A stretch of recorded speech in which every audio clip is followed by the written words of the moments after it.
bukas. Kami bahagi ng misyon ngayon. Tinawag mo kami, Panginoon, upang dalhin ang inyong layunin. Hindi lang laro, hindi lang saya, may apoy na ikaw ang nagbigay. Sa puso ng bawat kabataan na handang sumunod sa iyong kamay. At tulad ni David noon at ni Timoteo iyong ginamit, walang edad ang pagtawag mo, sa pusong handang sumunod. Kami ang herasyong tatawagin upang ang iyong pangalan ay itaas. Kami ang ilaw sa dilim ng mundo at hindi magtatago ng liwanag.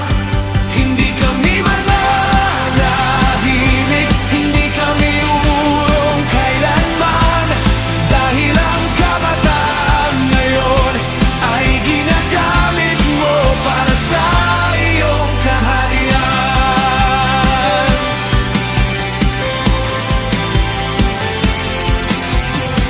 Kasama namin ang aming pamilya, kasama rin ang aming simbahan, sabay-sabay na lumalakad patungo sa iyong kalooban. Hindi lang manatili sa upuan, kundi gumawa ng mga alagad, mamuhay para sa iyong misyon, at dalhin ang pag-ibig mong wagas.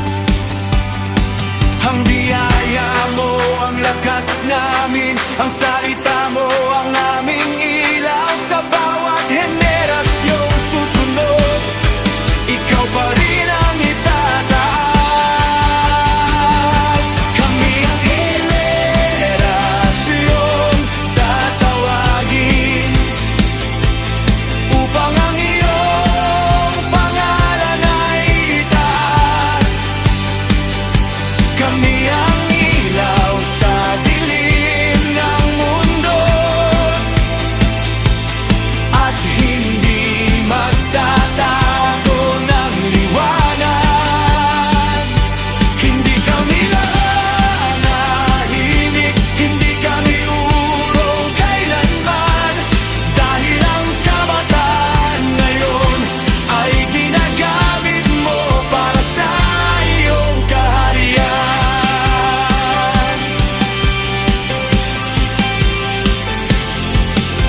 Turuan mo kami, Panginoon,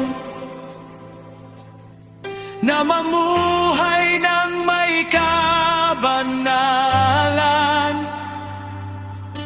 Gabayan mo ang bawat hakbang hanggang sa matapos ang laban. At sa bawat revival na darating, sa bawat pusong iyong gagalawin, narito kami handang sumunod para sa kalwalhatian mo.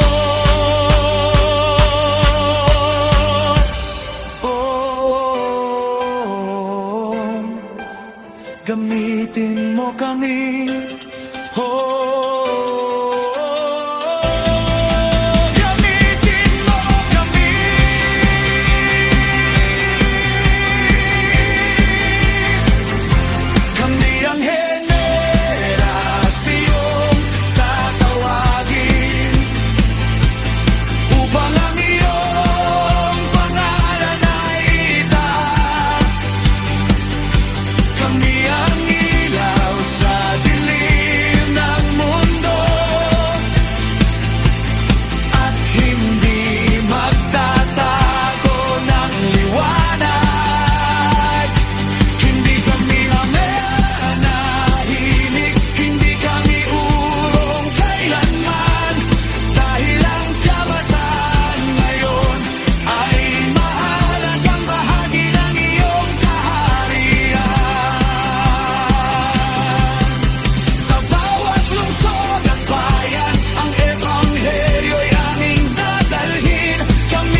Di kami ang simbahan bukas, kami ang simbahan ngayon. At habang may hininga at lakas, ikaw lamang ang aming Panginoon.